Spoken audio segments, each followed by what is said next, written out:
moving forward with the in-face meetings. It looks like probably the end of April. Wow. And for hybrid meetings. We'll be sending out an announcement to everyone regarding that and a request to begin registering. Are we gonna go to the golf club? Nope. Oh, okay. I'll wait for the message. Yeah, it looks like we will start out at least temporarily at the Worcester School or Worthington. Yeah. I did that earlier today. Worthington School Board office. So they've very graciously are willing to provide that, and so we'll be. Will everybody bring their lunch? Pardon? Will we each be responsible for bringing our own box lunch? We're trying to arrange catering, and hopefully at a price that is comparable to what we were paying, or close to what we were paying at the Trillium.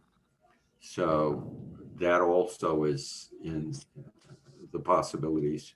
But we'll get someone to at least provide the lunches. The committee's working on it, and we'll get out further information as it comes in. Great. Thanks for your hard work. We're looking forward. Yes, thank to you. good result. Yeah. Will we be in the school board's meeting room or one of the other meeting rooms in there? Do you know? The school board's meeting room. Okay.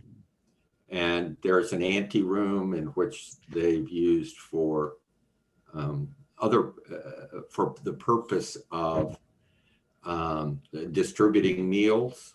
That's quite safe, and it's large enough that social distancing should be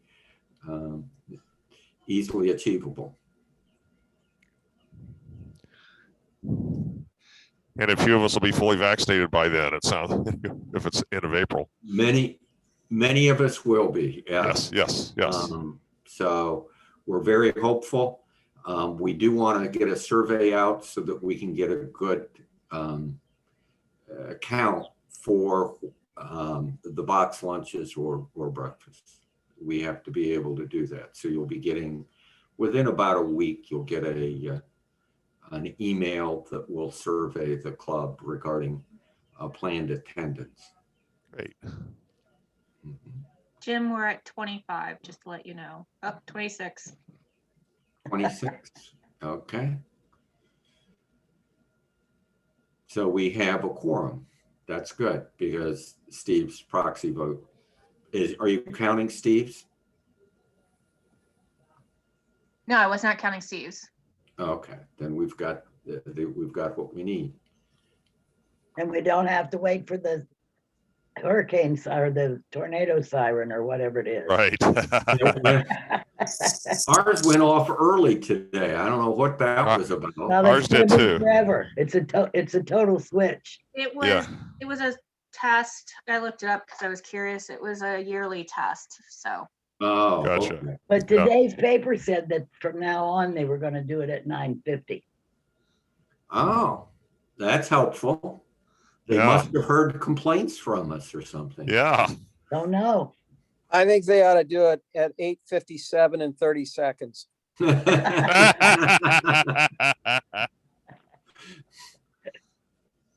It sounded like Tom, right? Yes, that was Tom. I think it's absurd.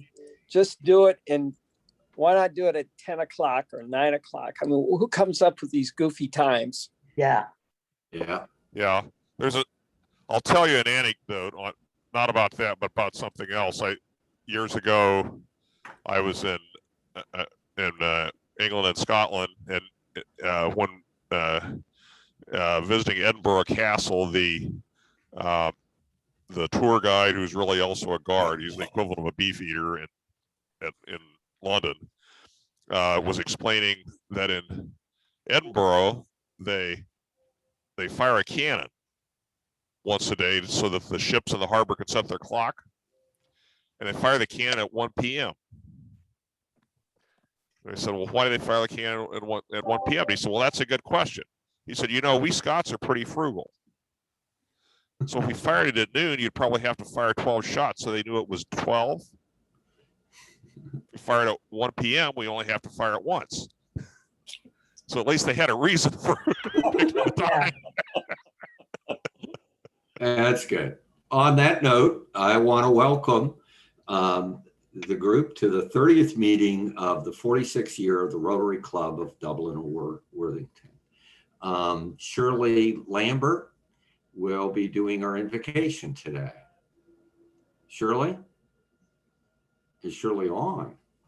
No, actually, Shirley will not be doing the invocation today because she and I switched.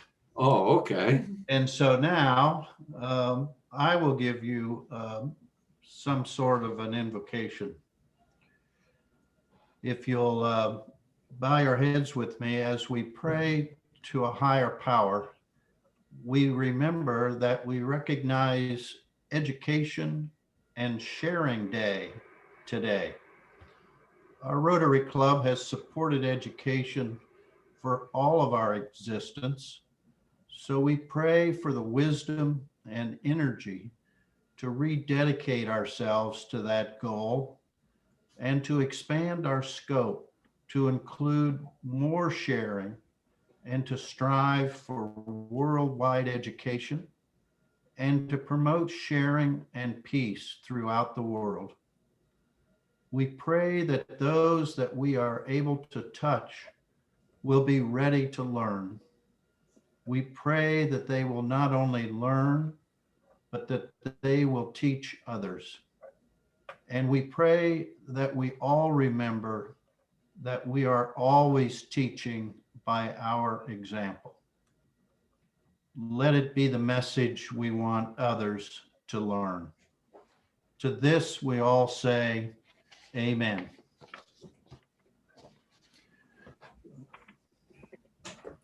Thank you.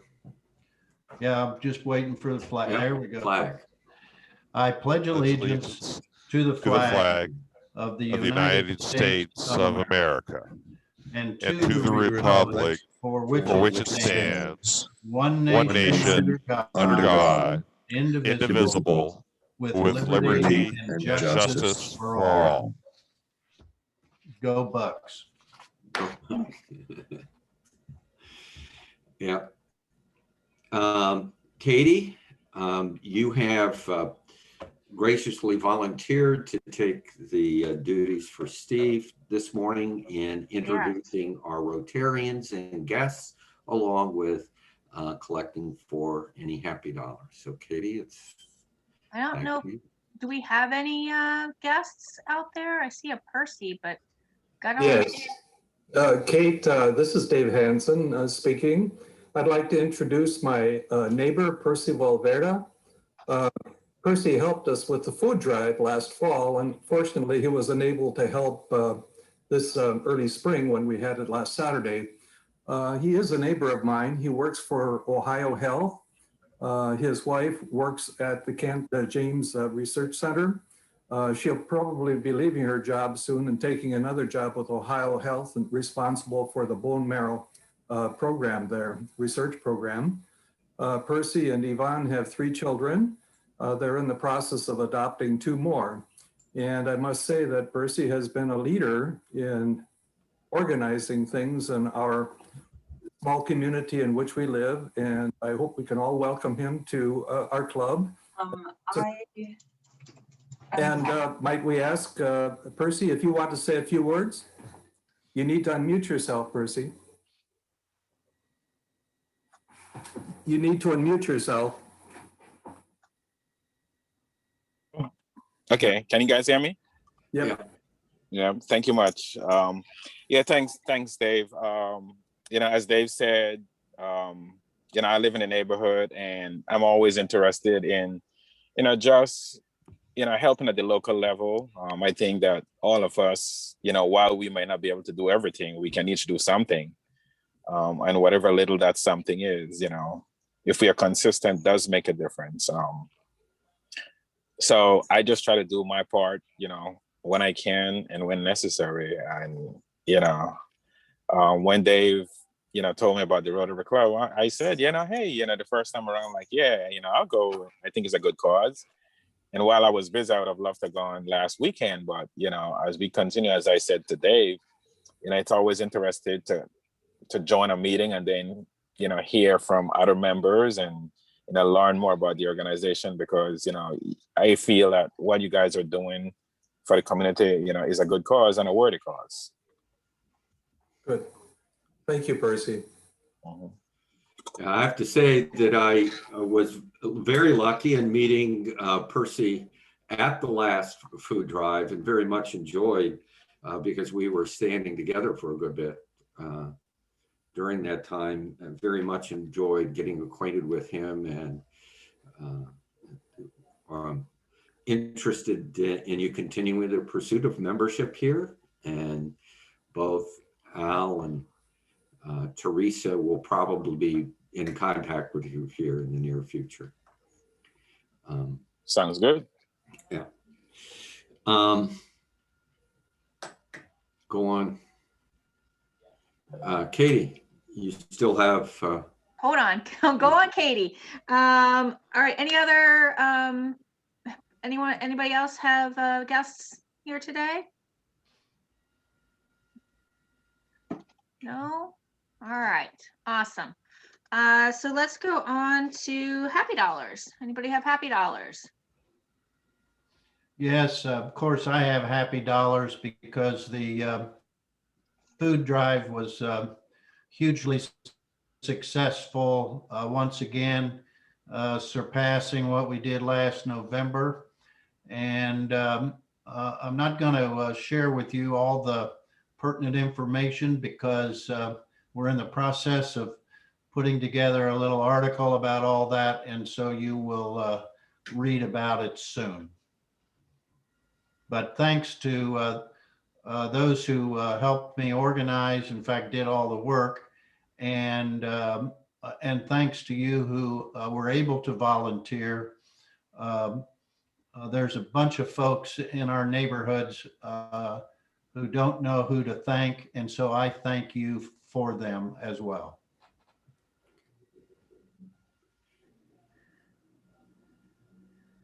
All right, sorry. my shutter guy is just leaving. He wanted to make sure everything was okay. All right, so any other Happy Dollars? Katie, Yes. I have one. Yes. I will say that I'm really happy that the Worthington students are back in school full time and all is good so far. Yay! Awesome news, trust me. Having like it. Having a student in that grade, grade time, it is very nice. I'm happy because we're having our rah-rah tonight, so it's kind of an announcement and a Happy Dollar. The return of the rah-rah is coming. We'll have individually packaged appetizers from Cap City. They're all excited, so hope to see you all there from 4 to 6 p.m. Any other Happy Dollars?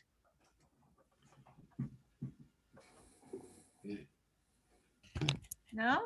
Okay, Jim, on to you. Well, as part of this club's responsibilities, we do an annual meeting in which for the purpose of electing board members.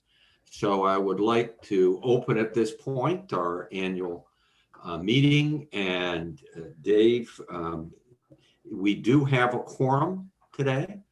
So we do have enough participants. And this annual meeting is fairly straightforward because the nominations committee has nominated 4 members of the board to serve, who are serving at present, to continue to serve. Dave Kittredge, Ro Morrow, and Nick Lincoln Hawker are all three completing their first term as board members, and the nominations committee is recommending that they move on to the second. Sue Cody was elected to serve in for Steve when he was brought in as the president-elect, and is fulfilling his term. So her term will be for her first term for the years 2021 and or 2021, 22 and 22, 23. So that is coming from the committee, so it does not need a second. Are there any nominations from the floor?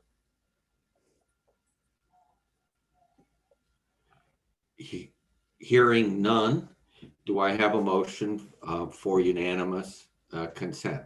So move. Okay. Second. Don moved, Alan seconded. So all those in favor state aye or raise your hand. Aye. Aye. Or both. So Dave, Ro, and Nick and Sue, congratulations on your selection to the board. So thank you very much. Are there any other announcements at this point? A little late. I have an announcement, Jim.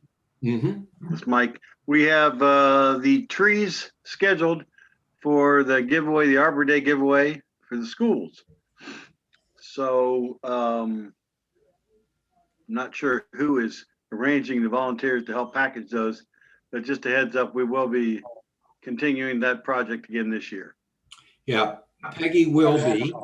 And we're now looking at doing that on April 28th. So we may actually have that done as part of or at the end of our meeting on the 28th. So. Very good. Right. Any other announcements? Katie, can you put up the Yeah, the screen, what do you screen for the I know what you're talking sponsorship about. drawing? Yep. Yeah, you don't want to see my Facebook stuff, do you all?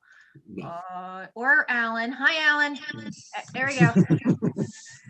So as you've received a letter that announces our doing the drawing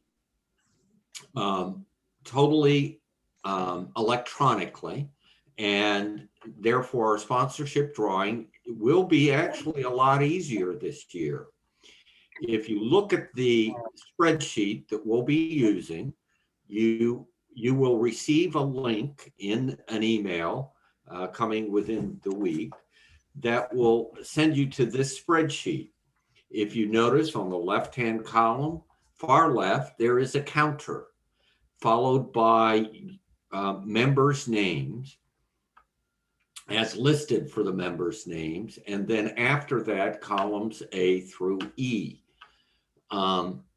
This is how we will track the tickets. If you sell the tickets to yourself or keep the tickets, then you do not have to do anything. So we don't have to collect and run around finding people to collect tickets. This is done and was planned due to COVID that we could simplify. Just like the poinsettias, then you can fill in, if you sell the tickets to others, you can fill in A through E, and there are 2 sets of numbers that each person has, so that's a total of 10 tickets. You will be billed for those 10 tickets as part of your May billing. if you move down to, could you move down, Katie, to my name?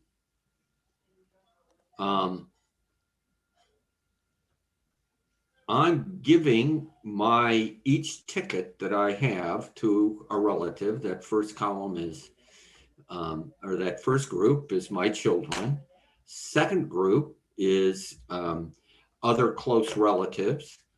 And so I've listed their names. If you actually sell a ticket, you can then list that person's name on this spreadsheet. Again, if you are keeping your tickets or giving them away, but not wanting to indicate to whom, you just simply, you don't even need to get on the link.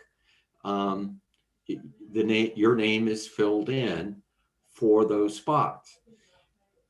This year, we're going to offer a special pricing. If you go down further, I've listed my name, and those are my actual siblings, Keith, Brenda, and Mark. And then I also listed the club. So I will be billed under the special pricing $80 more for those tickets. In other words, we're selling them at a rate of $80 for 5 tickets. If you sell only 1, 2, or 3, you will be charged additional tickets. You will be charged the $20. This is after your assigned 10 tickets. So I really encourage you to get the 4th ticket so you can get that 5th ticket free. This is being done so that we can encourage folks to sell additional tickets at that reduced price. You will be receiving in an email here shortly in the next few days, a link to this form, to the spreadsheet, and instructions that repeat what I've said here at this time. You will be billed for both the 10 tickets, and if you sell additional tickets in your May billing. Then on April 28th, which we will in fact then choose first a number and then a letter for the drawing. Again, we won't have to collect ticket stubs. We will just simply draw the number and letter associated with that particular prize level. The prize levels will remain the same, with the top prize being $1,250, $500 for second prize, third, fourth, and fifth will be $250. So that's how we're operating this year under COVID, and to assist with our drawing.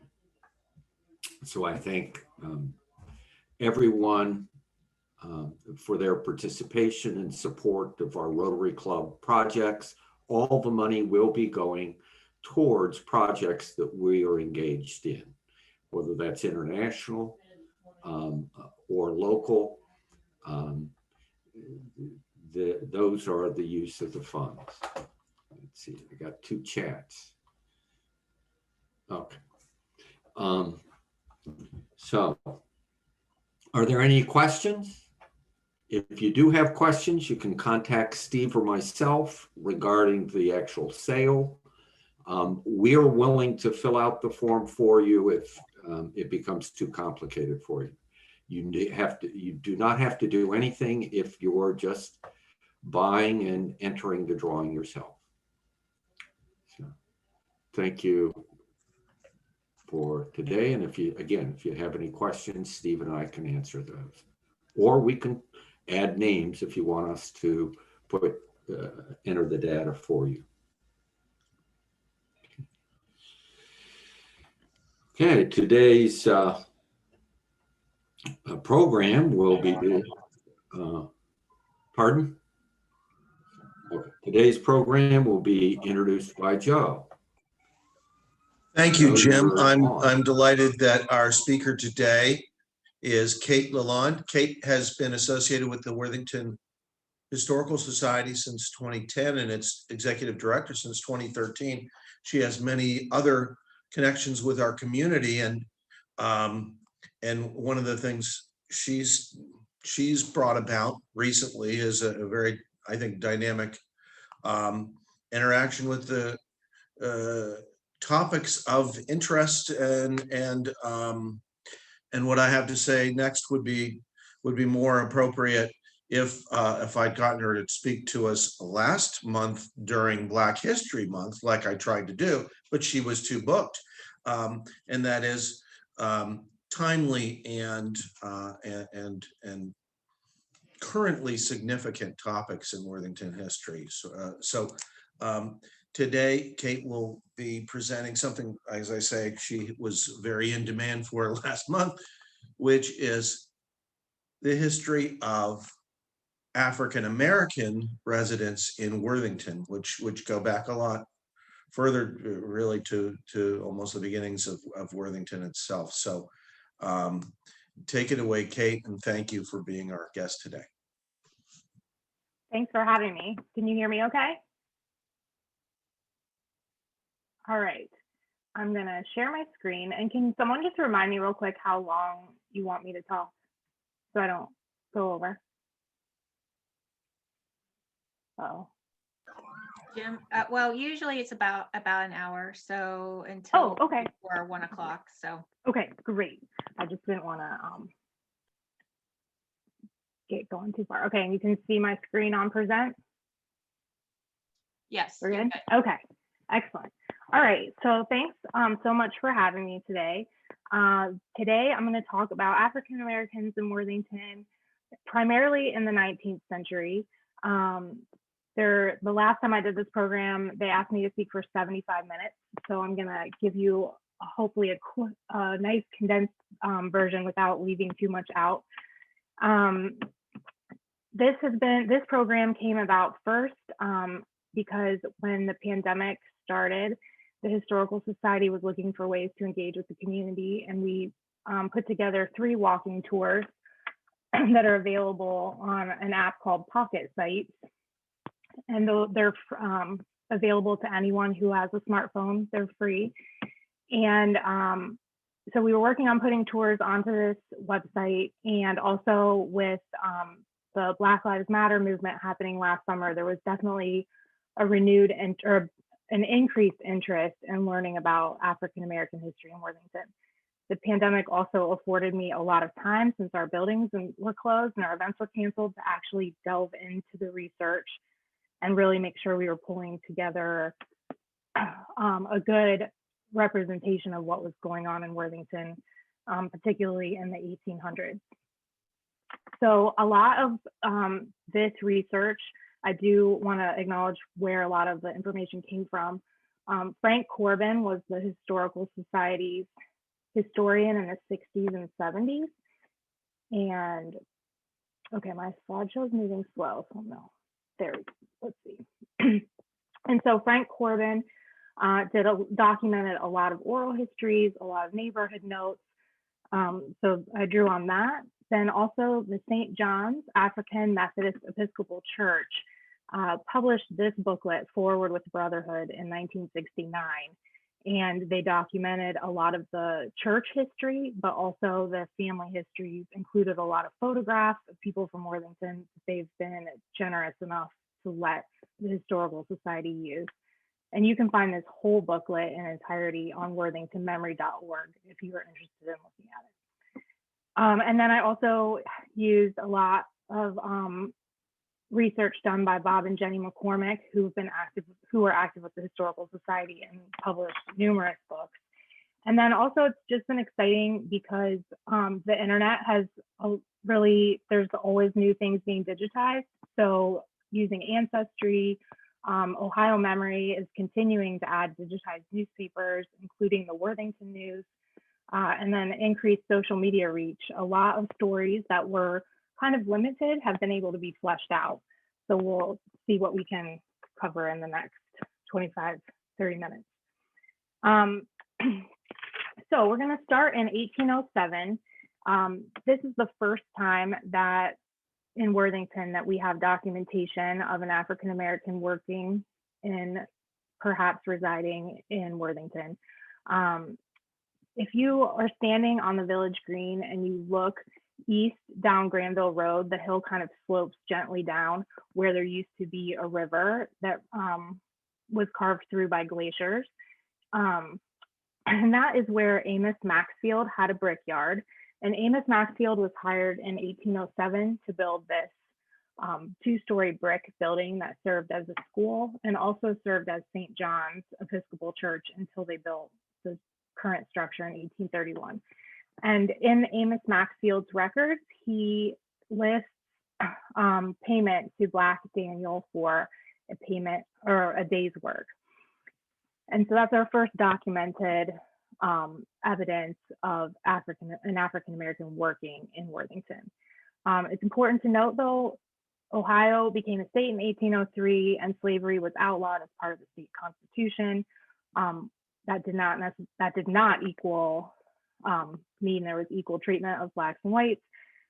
When Thomas Worthington moved from Virginia to Chillicothe, he had to free all those that he enslaved in order to come to Ohio. And then by 1804, the state had enacted the Black Codes, which required certification proving freedom of any free Blacks living in the state. And those codes continued to strengthen. By 1807, African Americans in Ohio were prevented from owning guns. Marriages were regulated. They couldn't serve in the militia, jury service. They couldn't serve on juries. They couldn't testify against whites, and they were not permitted to send their children to white schools.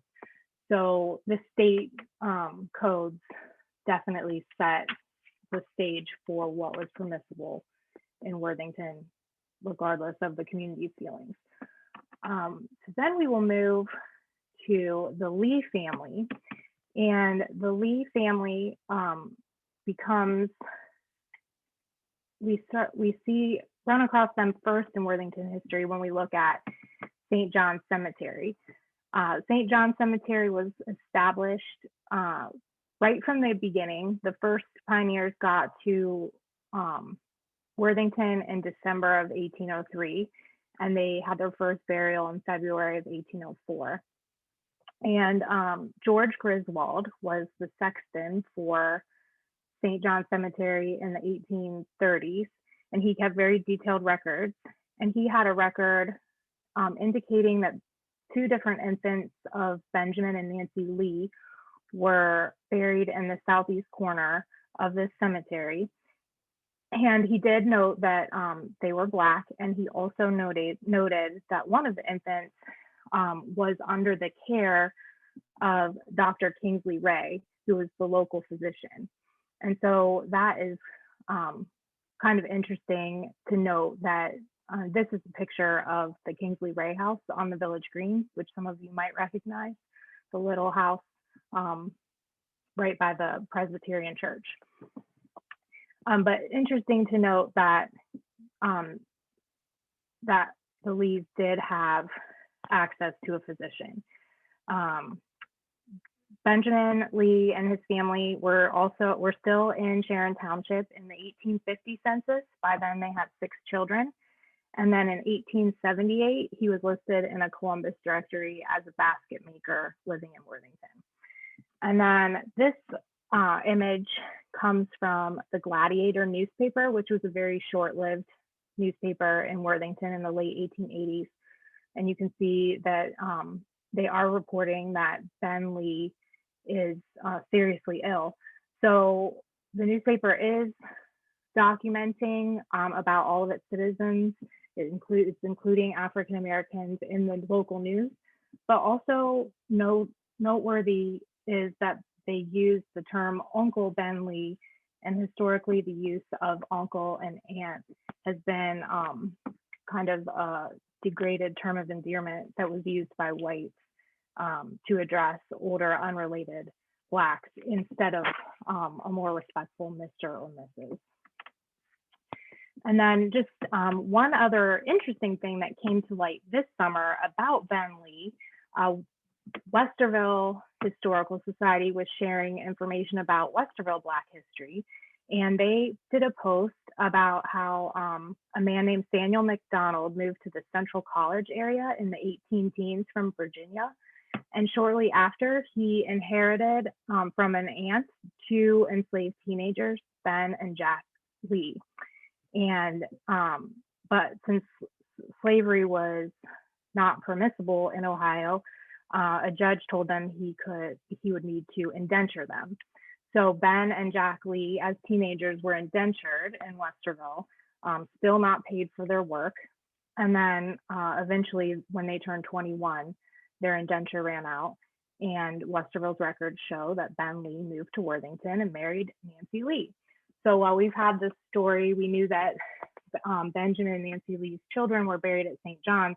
We didn't really know how they got to Worthington until Westerville shared this story the last summer on their social media, and that kind of helped pull the puzzle together of how he got to Worthington. All right, so then next we will move to the Anti-Slavery Society and Ansel Mattoon. And the Anti-Slavery Society was formed in Worthington in 1835. There were 66 founding members of the society, 42 men and 24 women. And when you consider that the population of Worthington was around 400, 66 people signing, we subtract out children. That's a pretty nice part of the population participating. And it was one of the earliest chapters in Ohio. And so you can read the objective of the Anti-Slavery Society was, the emancipation of the colored man from the oppression and sentiment of an unjust laws and the elevation of both the enslaved and free Blacks to an intellectual and moral equality with whites. And then in the 1837 notes, they go on to say that they won't endorse any people for office who support slavery. And Ansel Mattoon was one of the people who signed the anti-slavery constitution in Worthington. He lived in a brick house at the corner of High and North, where there is now a gas station. And so you can see Greenwich Street is North Street and Main Street is High Street on this 1856 map. And that house has subsequently been moved to North Street, just down behind the Dairy Queen. It's now at 72 North Street. But this house, when it was right on High Street, was very convenient for him as a stop on the Underground Railroad. He was a wagon maker and a blacksmith, so he was often transporting wagons north and south to other people, so it was easy for him to participate in the Underground Railroad. And he often drove people north to the Ozum Gardner house. And got some pictures of the house. Let's see, sorry, my slides are behind. So this is a picture of the house on 72 East North Street that you can see as it looks now. All right, so then we head north up 23 to Flint Road, where Ozum Gardner resided. And this is the house at 8221 Flint Road. It is now owned by the Walnut Grove Flint Cemetery. So it's nice that it is now in public hands, and they're doing a nice job taking care of this home. Ozum Gardner came to Ohio in 1817. He was a brick maker, and he purchased 65 acres on Flint Road. He became active in the Anti-Slavery Society, was another one of the original Worthington Constitution signers. And he lived first in a log cabin and then had this farmhouse built in 1850. It's estimated that Ozum Gardner helped over 200 enslaved people towards their goal to reach freedom. And This is a kind of a dugout shelter on the back of the property that is thought to have been used to hide people who are being brought north. And then this is an image of William Henry Siebert. He was a professor at Ohio State who did a lot of research in the late 1800s, early 1900s. He collected letters from family members and people who themselves participated in the Underground Railroad. All of the documentation is now available on ohiomemories.org. And you can find lots of letters, including letters from his son, Joseph Gardner, and then also a person who was in the Bull family, who associated in Clintonville, relaying their memories of taking taking blacks north in wagons to Ozem Gardner's house, and how they had a code to knock on the door 3 times and then knock 3 more times, and he would feed the people who were heading north to Delaware and then probably on to Canada. All right, so then our next folks we will talk about are Henry and Dolly Turk, and they came to, they came to Worthington around 1838, and kind of working backwards, this is Dolly Turk's obituary that was printed in a even shorter lived newspaper, Independent Observer of Worthington and Dublin. And you can see it lists her as an estimable colored lady of this place who was interred at the cemetery last Sunday. She was formerly a slave in the state of Virginia, where in the year 1838, she was purchased by her husband, Harry Turk, and they immediately came to Worthington, where she has resided up to the time of her death. Our citizens remember her as a good and kind-hearted woman. And they are most noted in Worthington history because in 1856, 18 years after they came to Worthington, 2 couples, the Wileys and the Masons, who were both involved with the Worthington Methodist Church, helped sell this property at 108 West New England Avenue to the Turks. And they became the first Black couple to own their home in Worthington in 1856. So this is pretty interesting because at the time we have Ozem Gardner and Ansel Mattoon and others, the Anti-Slavery Society, helping move people north towards freedom on the Underground Railroad. And then James Kilbourne, brother-in-law, Lincoln Goodale, down in Columbus, was a really big proponent of the Colonization Society, trying to raise funds to help freed Blacks have money for a passage to Liberia. In that climate, the folks in Worthington are helping the free Blacks in their community purchase a house. So the Turks lived in this home with several of their children. One of their sons, Preston Turk, is listed in the 1878 Columbus directory as a barber who was working in the rear of the Union Hotel, which is what the Worthington Inn was known as at that time. And another daughter married a man who owned property in the Morris Addition on East New England Avenue that we'll talk about in a little bit. All right. So the next person we will talk about is Uriah Heath, and he purchased this home in 1856 or 54. And you probably recognize this home. It's sometimes called the Demas Adams House or the Adams Bishop Heath House at the corner of High and East Granville Road, right on the Village Green.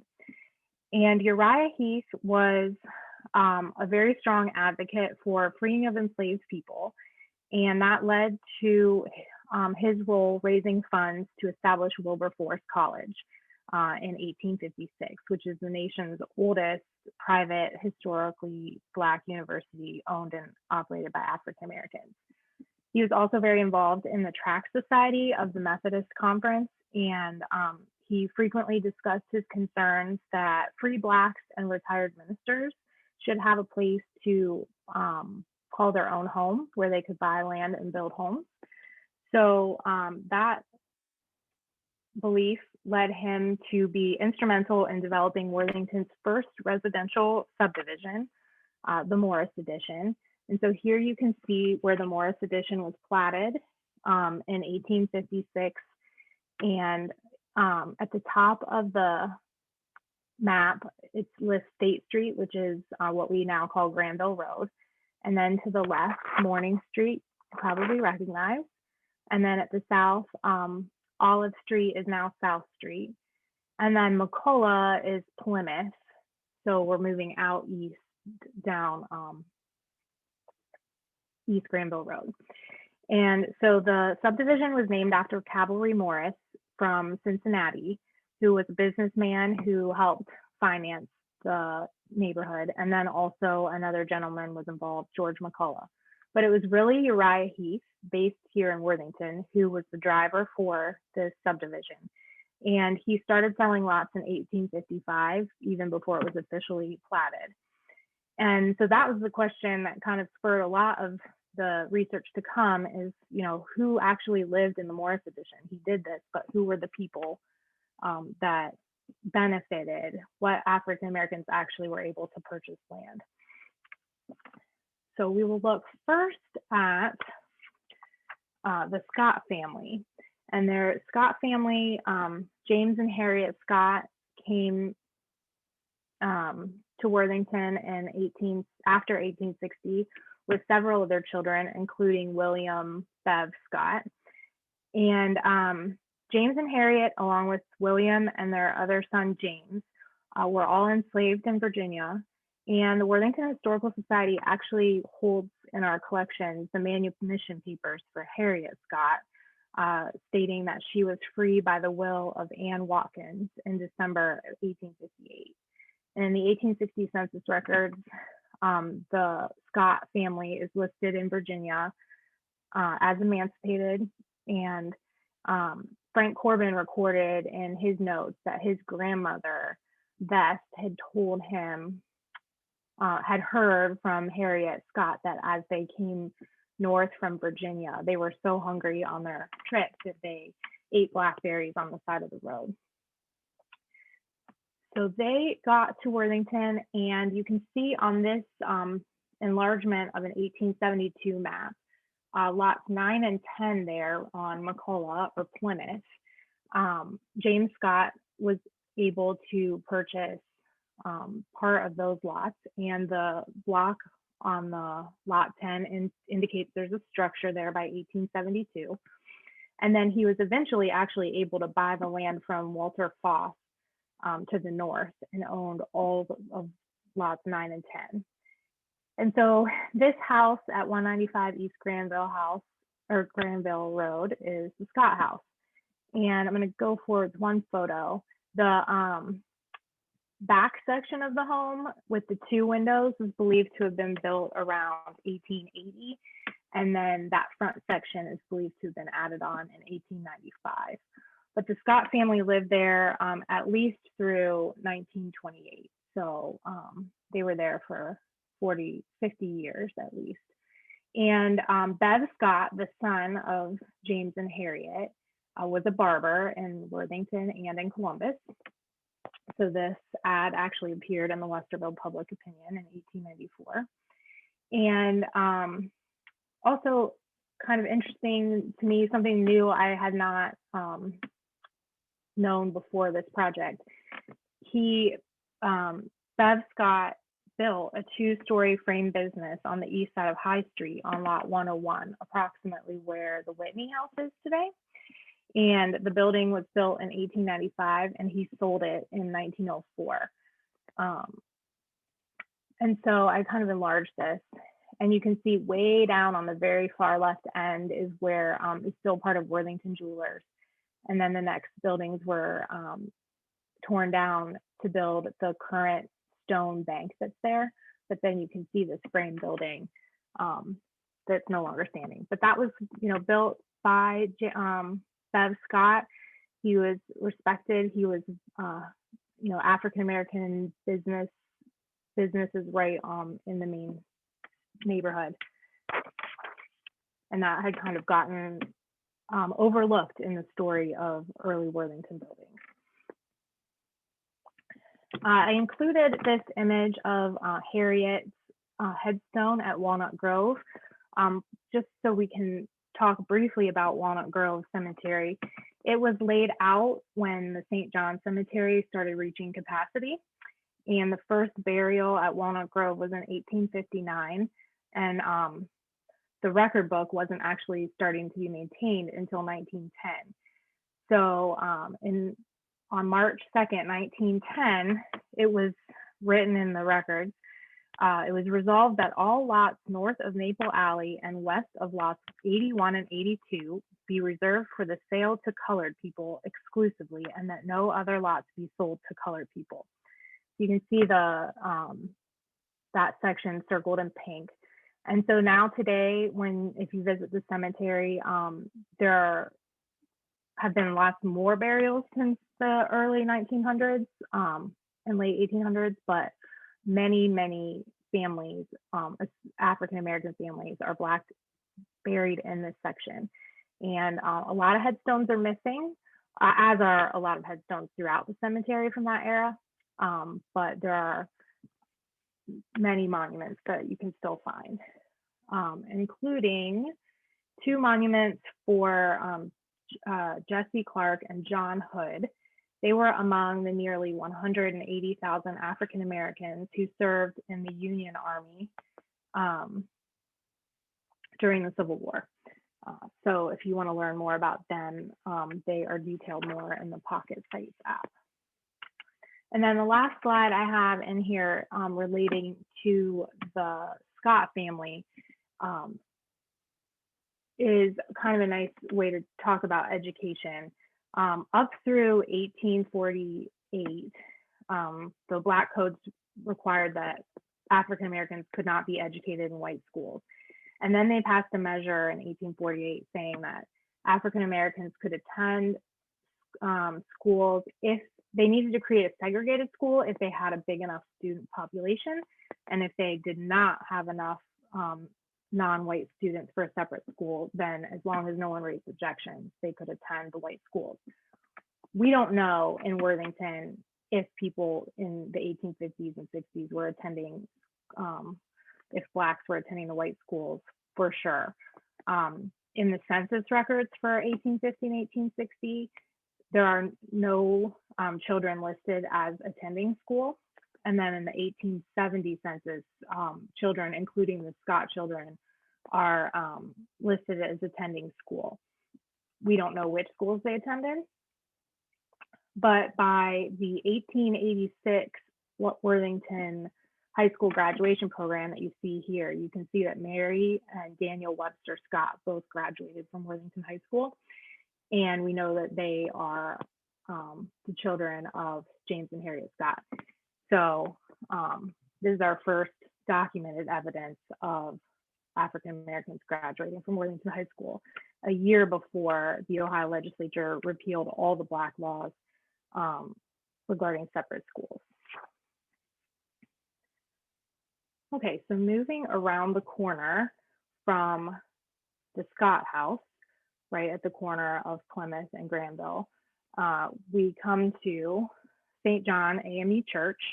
In 1819, Reverend Jacob Blakemore was organizing Methodist societies around Ohio, and one of the results of his missionary work was the creation of the Methodist Colored Society in Worthington, and that eventually grew into Bethel AME Church, and then later turned into St. John AME Church. There are very few written accounts of these early societies, and particularly the Methodist Colored Societies, as literacy among Blacks was very rare during the mid-1800s. In St. John AME's Church's publication, Forward with Brotherhood, they write, quote, "Since the origin of Worthington in 1803, all church doors of the historical denominations have opened their doors to Black people." And that's kind of evidenced by the support of the Wileys and the Masons when they helped the Turks purchase their house. And also important to note that in 1820, there were only 300 freed Blacks listed in the census for all of Franklin County. So the population of people to sustain a church population was pretty small. They gathered in their own homes and barns to worship. And prayer meetings in Worthington were held in the home of Millie Alston, who also conducted Sunday school in her home on Plymouth Avenue. And then in 1896, under the leadership of Peter Banks, Worthington began to organize an official home church for the Black community in Worthington. And D.H. Taborn, Charles Kiner, J.T. Horton, and James Burkhead were all actively involved in early efforts to start the congregation. So they met in the Worthington Town Hall, which some of us know as the Oddfellows Hall, right behind St. John's Church at the corner of Hartford and Granville. And then once they were able to purchase a lot from Millie Alston for $50, someone donated an old house that they moved onto the site. And so they first held services in the house. And then by 1914, they outgrew their first building. Oh, got ahead. So this is a picture of the interior of the house when the church was held in a home. And then in 1914, a local carpenter, Chester Hard, helped construct this building, which still stands on Plymouth.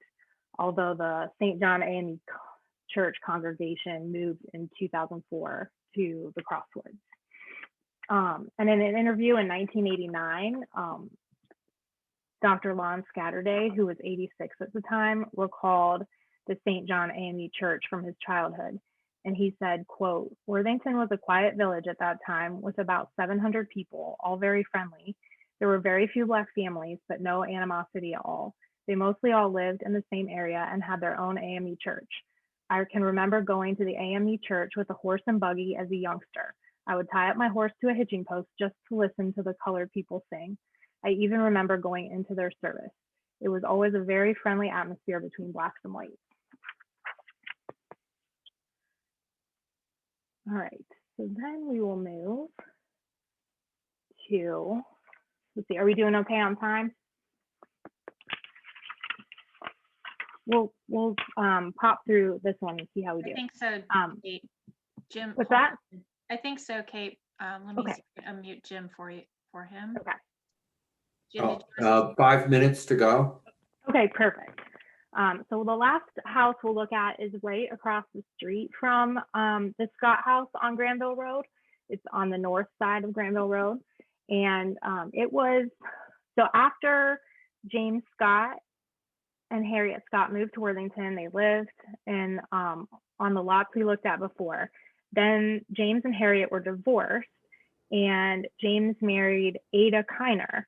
And Ada Kiner was the sister of one of the founders, Charles Kiner, of the AME Church.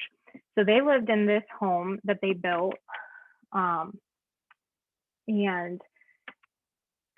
James was working a lot of odd jobs. In a newspaper in 1897, he placed an ad that said, "House cleaning time will soon be here. I am better prepared than ever to do all kinds of house cleaning, whitewashing, etc. James Scott, also caterer for parties, Worthington, Ohio." And the story of his wife, Ada, his second wife, is kind of interesting as well. In a 1938 newspaper article in the Worthington News, it was written, "Mrs. Scott said she was born in New Hope, Virginia in 1859 and moved to Carroll, Ohio when she and her family were set free by President Abraham Lincoln, who, by the way, she thinks was swell. Leaving Carroll 43 years ago, she came to Worthington to become a nurse of Mrs. Henry Fay. Born into slavery, she remained a slave until the time of Lincoln's Emancipation Proclamation automatically freed her." And then she went on to say, "I was a slave of Master James Stout and Mistress Sally Stout until I was 6 years old." So kind of following that information, I was able to locate in a book entitled The Thin Line of Freedom, the Civil War and Emancipation in the Heart of America. Edward Ayers was researching the Freedmen's Bureau and how they were helping families that were separated by the Civil War, helping freed Blacks reconnect with their families. And so he had actually went in that book, documented that Benjamin Kiner had moved to Ohio, and he wrote his wife Frances back in Virginia in 1866 saying, I would like to have you come out here, and I hope you will make up your mind to come with the children. I should like to have all the children with me as they can go to school. And so they were able to use the Freedmen's Bureau to communicate, and Benjamin had all of his children, including Ada Kiner, come to first Carroll, Ohio, where they were educated and went to school. And then the children moved to Worthington. And Ada's brother, Charles, was actually the first African-American to hold public office in Worthington. And he was the town marshal from 1891 to 1892. And he did run again in later elections. I've only just found records of that in the newspaper.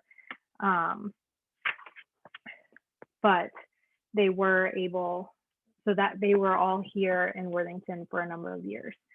And there was another article in the newspaper where Ada Kiner recalled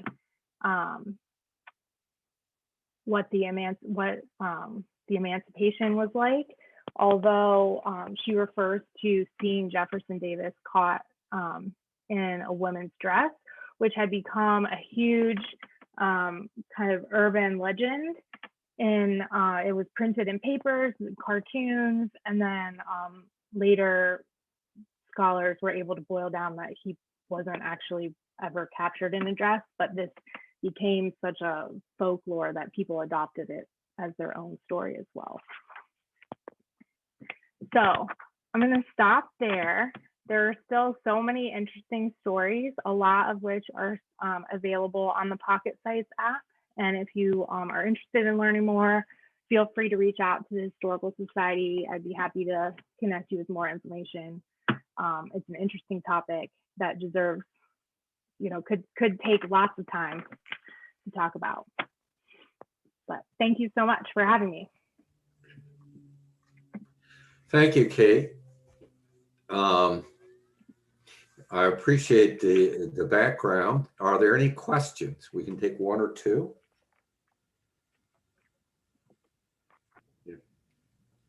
Yes, Doug. Yeah, could you quickly provide, I was slow with taking notes. Could you provide the addresses of all of the houses? I got 195 and 184 East Granville. There was a house on West New England, and then one of the houses, the house on the southwestern part of the square. Sure. 108 West New England is known as the Turk Gilkey house. And then the house, the Demas Adams house, I want to say is 700. 760. Is it the one High that's right Street. on 161? Yeah, it's right at the corner on the Village Green at 161. And I want to say it's 721 High Street. 721 High Street. So is that the house that's the oldest continuously occupied residence in Ohio or something like that? I'm not sure about Ohio, but Worthington, yes. Okay. I'm pretty sure that's correct. Thank you. Yeah, very early. It's 1821, so it's really early. Yeah. No, 1818. Yeah. And all those properties are listed in the Pocket Sites tour, and it has their addresses, and it has pictures and text. Great, thank you. Yeah, you're welcome. Any other questions? I have a question for Kate. What kind of other upcoming programming should we be looking for from the Worthington Historical Society? We're still slowly coming out of pandemic mode. So exciting for us is that our shop at the old rectory and the Doll Museum are going to reopen starting April 1st, 3 days a week. We're going to just start with 3 instead of 5. And then the Orange Johnson House, which has been closed since December of 2019, because we're usually closed January through March, so we haven't been able to open in a really long time, is going to start opening by reservation only on Wednesdays and Sundays starting April 7th. So that'll be a nice opportunity for people to get back into the museums. We're going to do we always see all the 3rd graders in Worthington for Pioneer Days, and we're going to do that again virtually this year. We're not ready. They are not ready, nor are we, for field trips. But and then we're hoping to reschedule our tour of homes, which is usually in July. We're hoping that we can push that back to September and start resuming our regular events in the fall. So. Thank you again. With that, I think we need to bring the meeting to an official close, but if Kate, you could stick around for additional questions after our official meeting is ended, I would appreciate it. Next meeting, we will have Carl Aveni, who is just recently elected to the Common Pleas Court of Franklin County, and as a new judge, but longtime a practitioner, he should have some interesting observations about how the role of the courts has changed during these challenging times of COVID.